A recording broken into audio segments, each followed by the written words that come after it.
The question arrives like a soft tap on a locked door. If code shapes belief, who writes your faith? You feel it in your feed, in your private prayers, and in the midnight scroll. A quiet guidance engine suggests a verse, a mantra, a teacher's voice, then asks if it helped. The glow feels almost pastoral. The rhythm feels almost sacred. Yet something in you wonders who tuned the rhythm and to what end. We live where devotion meets design. Spiritual questions now ride on lines of code. A companion app keeps your practice steady when your energy wavers. A chat window listens at 2 in the morning and does not judge your fear. Personalization whispers your language back to you, so your heart accessibility lifts a weight off your shoulders.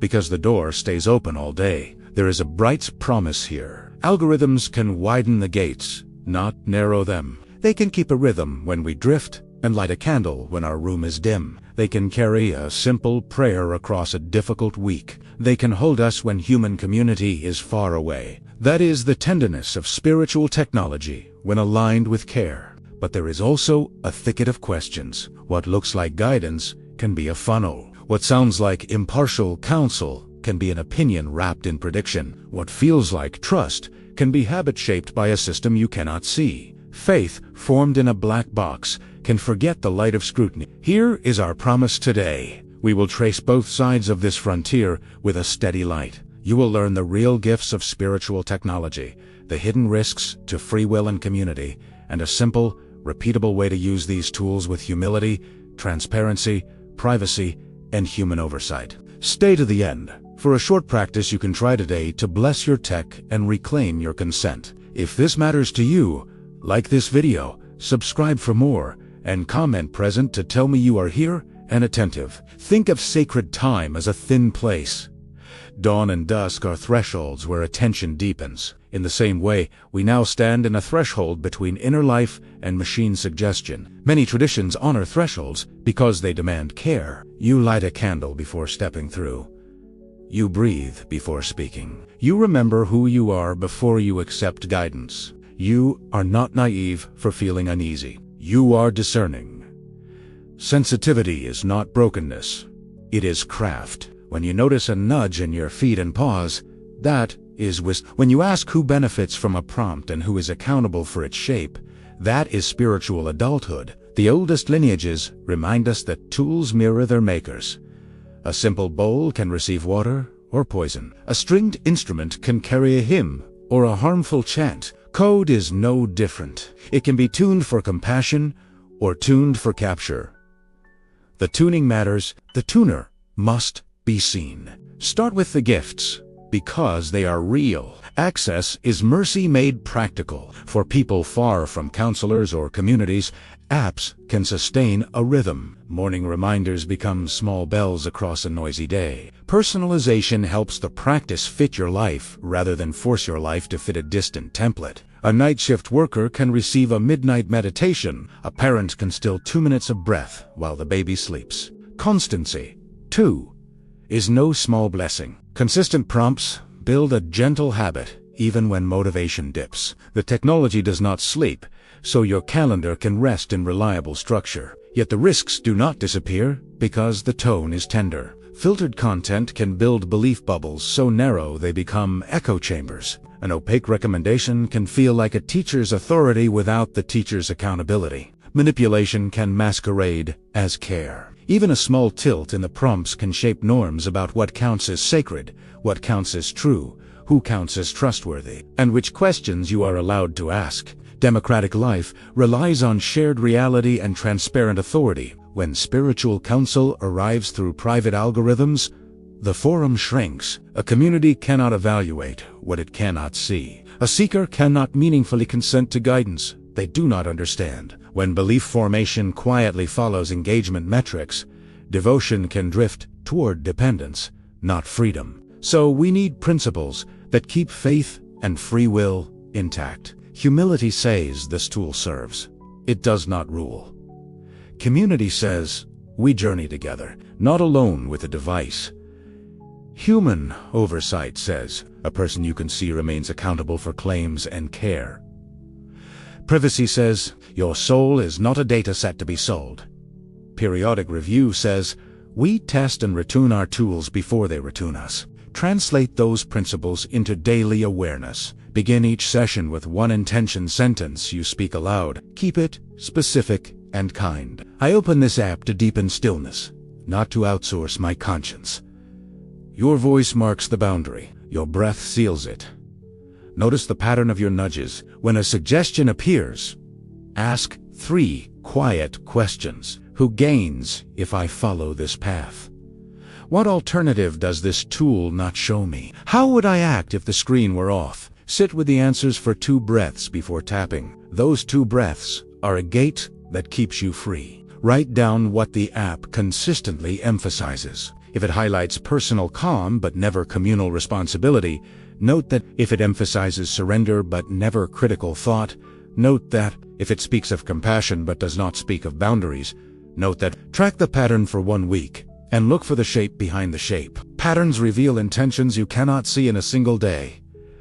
Set a weekly human check-in. Choose someone you trust and read them the prompts that shaped your week. Ask them what you might be missing. Let them ask you what the tool may be presuming. When a friend asks, "Who wrote that rule?"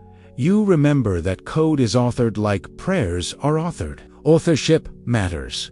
Watch for mood coupling. If your emotional state rises or falls dramatically after certain prompts, name it out loud. Say, "I feel eased," or "I feel pressured," without judgment. Naming prevents subtle coercion. Pressure thrives in speed and silence. Freedom thrives in clarity and pace. Now move from awareness to purification and alignment. Begin with humility. A 30-second litany before you open the app can change everything. May this tool be a servant, not a master.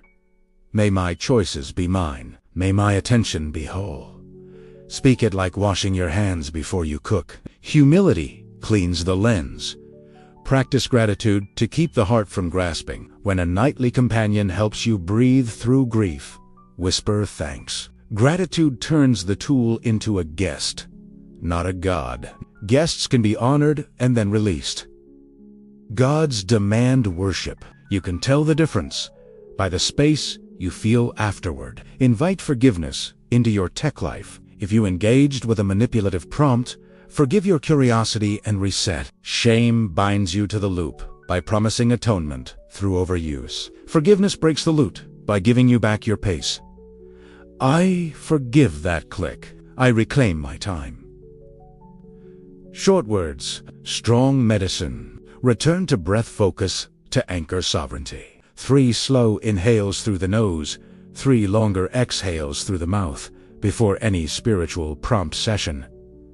Count the length. Simple and steady. Breath widens the interior, so no single suggestion floods the room. Breath gives you a doorway to step back through.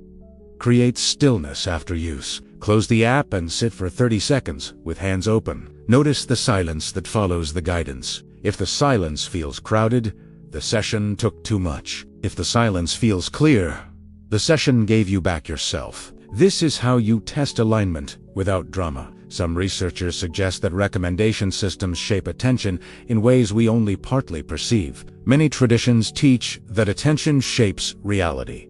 These 2 ideas do not have to collide. They can inform each other. If attention is precious, the systems that aim at it require care. If attention is sacred, then stewardship is worship in action. Think of cosmic order and human intention as partners. Many traditions view tools as extensions of will. A well-made tool amplifies purpose.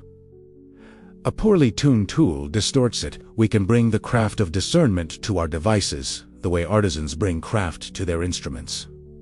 Tune, test, and your daily practice threads cosmos, consciousness, and code. When you choose your intention before you open the app, you place your spirit in the driver's seat. When you share your patterns with a friend, you bring community light to private counsel. When you review your tool once a month, you restore transparency. Together, these choices protect your will while keeping the door of access wide. Remember the promise in a new phrasing. The same technology that can narrow your vision can widen your horizon. The same prompts that can flatten your voice can steady your breath. The same data that can expose your privacy can protect your boundaries when you say no. When you practice humility, T-code bows.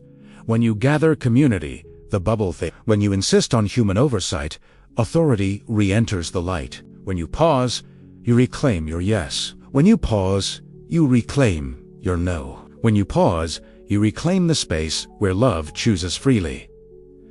That pause is small. That pause is powerful. There is always a choice between noise and quiet, drift and intent, hidden and transparent. There is a road that narrows yourself and a road that widens your soul. Your practice today is to choose the wider road with simple steps, taken steadily, returned too often. Small choices turn into a way of life. If you are building spiritual technology, consider this blessing.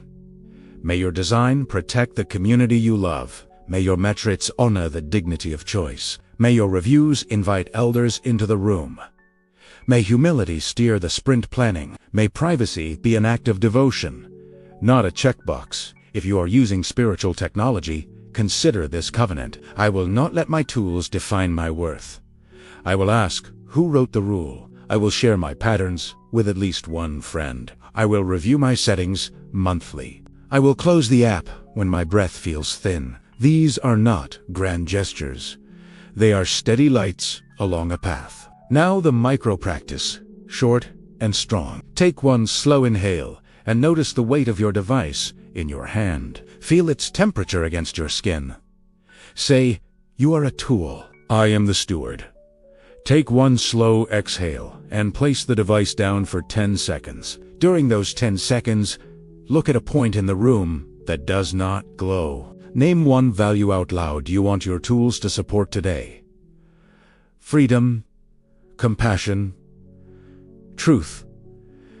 After 10 seconds, pick up the device as if receiving a guest, not a master. Begin your session under that banner. Add a monthly review ritual to finish the circle. On the first day you choose, open your settings and your heart together.